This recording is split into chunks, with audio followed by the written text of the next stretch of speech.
கடந்த காலங்கள் இடம்பெற்ற போராட்டம் என்பது, அந்த போராட்டத்தை முன்னெடுத்த போராளிகள் என்பது உண்மையிலேயே அர்ப்பணிப்புகளை செய்கின்றவர்களாக, தியாகங்களை செய்கின்றவர்களாக இருந்தவர். அந்த தியாகத்தோடு ஒப்பிட்டு பார்க்கின்ற பொழுது அந்த போராளிகளுடைய கால் தூசுக்கு பொறுமதி இல்லாதவர்கள் இன்றைக்கு நான் தான் பிரபாகரன் எனது அண்ணன், எங்களோட தலைவர் என்று கூறிக்கொண்டு வருகின்றார்கள். தன்னால் இயன்ற அனைத்து நாசகரமான வேலையை செய்தார். இலங்கை தமிழரசு கட்சியின் பொதுச் செயலாளராக ஜனாதிபதி சட்டத்தரணியும் முன்னாள் பாராளுமன்ற உறுப்பினருமான எம். ஏ. சுமந்திரன் இன்று நியமிக்கப்பட்டார். மட்டக்களப்பு களுவாஞ்சிக்குடியில் இன்று நடைபெற்ற கட்சியின் மத்திய குழு கூட்டத்தில் இந்த முடிவு எடுக்கப்பட்டது. இதுவரை அப்பதவியில் இருந்த பாராளுமன்ற உறுப்பினரும் மருத்துவருமான ப. சத்தியலிங்கம் சுகவீனம் காரணமாக அப்பதவியிலிருந்து தான் தொடர்ந்து இருக்க முடியாது என இன்றைய கூட்டத்தில் அறிவித்தமை அடுத்து கூட்டத்தில் இந்த முடிவு எடுக்கப்பட்டது. சத்தியலிங்கத்துக்கு அடுத்து கட்சியில் சிரேஷ்ட துணை செயலாளராக இருந்த சுமந்திரனை பொதுச் செயலாளராக நியமிப்பதென மத்திய குழு இன்று உடனடியாக தீர்மானித்தது. அந்த முடிவுக்கு கட்சியின் பாராளுமன்ற குழு தலைவரும் பாராளுமன்ற உறுப்பினருமான ஸ்ரீதரன், பாராளுமன்ற உறுப்பினர் ஸ்ரீநேசன், முன்னாள் பாராளுமன்ற உறுப்பினர் யோகேஸ்வரன் ஆகியோர் தமது எதிர்ப்பை பதிவு செய்தனர். எனினும் அவர்களின் எதிர்ப்பை மீறி அந்த நியமனத்தை மத்திய குழு மேற்கொண்டது. 2025ஆம் ஆண்டுக்கான வரவு செலவு திட்டத்தின் இறுதி வரைவை ஜனாதிபதி அனுரகுமார திசாநாயக்க இன்று ஜனாதிபதி அலுவலகத்தில் பார்வையிட்டார். நிதியமைச்சின் செயலாளர் மஹிந்த ஸ்ரீவர்த்தனவும் இந்த சந்தர்ப்பத்தில் இணைந்து கொண்டார்.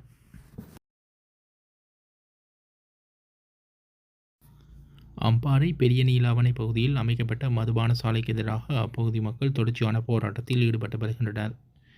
இன்றைய தினம் அப்பகுதிக்கு சென்ற பாராளுமன்ற உறுப்பினர்களான ராசமாணிக்கம் சாணக்கியன், கவீந்திரன் கோடீஸ்வரன், முன்னாள் பாராளுமன்ற உறுப்பினர் சுமந்திரன் ஆகியோருக்கு அப்பகுதி மக்கள் போராட்டத்தில் ஈடுபட்டவர்கள் எதிர்ப்பு தெரிவித்தனர்.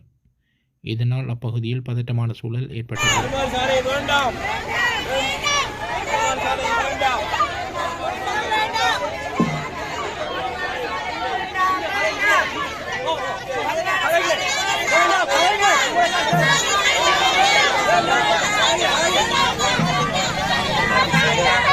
ஆர்ப்பாட்டத்துக்கு வந்திருக்கோம்.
ஓகே, ஒரு அமைதியா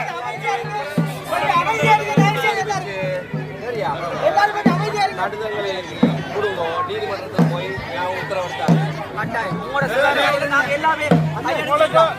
பாரதி பாட்டோட தானே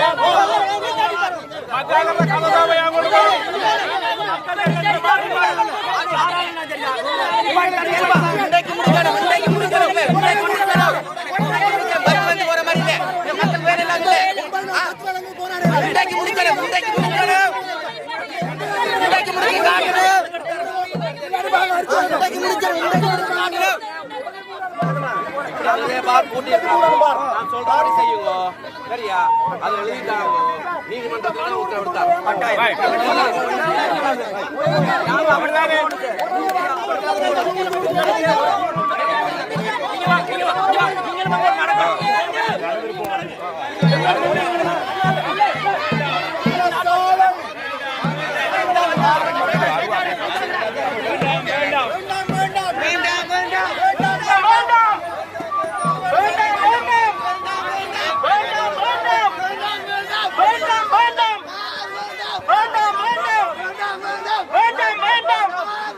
வேண்டாம்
தேசிய மக்கள் சக்தியின் உடுவில் தொகுதி கூட்டம் ஏழாலையில் நேற்று நடைபெற்றது. இதன்போது விடுதலை போராட்டத்தின் தொடர்பில் கடற்றொழில் அமைச்சர் ராமலிங்கம் சந்திரசேகர் கருத்து தெரிவித்தார். தமிழ் மக்கள் மத்தியில் வந்து சொல்லுகின்றார்கள், தமிழ் மக்கள் கடந்த பொது தேர்தலிலே தவறான முடிவுகளை எடுத்து விட்டார்கள். அதனால் தமிழ் மக்களையும் அணிந்திருத்திக் கொள்ள வேண்டும். அதனால் இங்கு இருக்கின்ற தமிழ் கட்சிகள் எல்லோரையும் கடந்த காலங்களில் கீரியும் பாம்பும் மாதிரி இருந்தவர்கள், எதற்கு எடுத்தாலும் சண்டை போட்டுக் கொண்டவர்கள், சதா காலமும் குடிமை சண்டையில் ஈடுபட்டவர்கள் இன்றைக்கு ஓர் அணியில் அணிந்திரண்டு கொண்டு ஒன்றாக போராடுகின்றார்கள். அப்படியானால் எங்கள் எல்லோருக்குமே தெரியும், இவர்கள் அனைவரும் இவ்வாறான போராட்டங்களை முன்னெடுக்கின்ற போது இவர்கள் அனைவருடைய வாயிலிருந்து வருகின்ற வார்த்தை தான் கடந்த காலத்து அரசியல், கடந்த கால போராட்ட அரசியல், கடந்த கால போராட்டத்தில் இருந்த போராளிகள், அந்த போராட்டத்தில் இருந்த தலைவர்களுடைய இயக்கத்தினுடைய பெயர்களை விட்டு பிழைக்கின்ற நபர்களாக இன்றைக்கு இவர்கள் மாற. அப்படியானால் எங்கள் எல்லோருக்குமே தெரியும், சரியோ தவறோ கடந்த காலங்கள் இடம்பெற்ற போராட்டம் என்பது, அந்த போராட்டத்தை முன்னெடுத்த போராளிகள் என்பது உண்மையிலேயே அர்ப்பணிப்புகளை செய்கின்றவர்களாக, தியாகங்களை செய்கின்றவர்களாக இருந்தவர். அந்த தியாகத்தோடு ஒப்பிட்டு பார்க்கின்ற பொழுது அந்த போராளிகளுடைய கால் தூசுக்கு பொறுமதி இல்லாதவர்கள் இன்றைக்கு நான் தான் பிரபாகரன் எனது அண்ணன், எங்களோட தலைவர் என்று கூறிக்கொண்டு வருகின்றார்கள். தன்னால் இயன்ற அனைத்து நாசகரமான வேலையை செய்தார். தன்னை வாயிலிருந்து வருகின்ற அனைத்து நாசகரமான வார்த்தைகளை பிரயோகித்தார். தாங்களால் இருக்கின்ற பெண்களை துசுரத்தை படுத்த முடியுமா அதையும் செய்கிறார். மத குழுக்களை இழிவுபடுத்த முடியுமா அதையும் செய்கிறார். பாராளுமன்றத்தில் வந்து கூத்து விளையாட முடியுமா அதையும் விளையாடிவிட்டு கூறுகிறார்கள். நாங்கள் வந்து இந்த நாட்டினுடைய போராளிகளுடைய பரம்பரை. அதனால் அவ்வாறான சித்து விளையாட்டுகள் அனைத்தும் இடம்பெற்றுக் கொண்டிருக்கின்ற இந்த சந்தர்ப்பத்தில் தான் நாங்கள் உங்களிடம் வந்து நாங்கள் இன்டர்நெட் சொல்ல எனக்கு இந்த பிரதேசம் புதியதல்ல.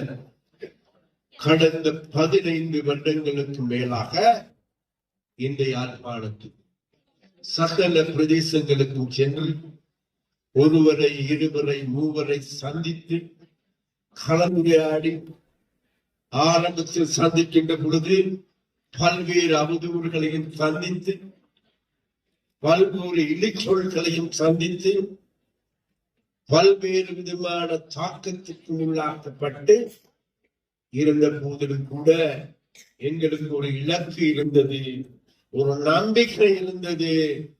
இன்று அல்ல, இன்று தூற்றுகின்றவர்கள் நாளை போற்றுவார்கள் என்கின்ற நம்பிக்கை திடமாக.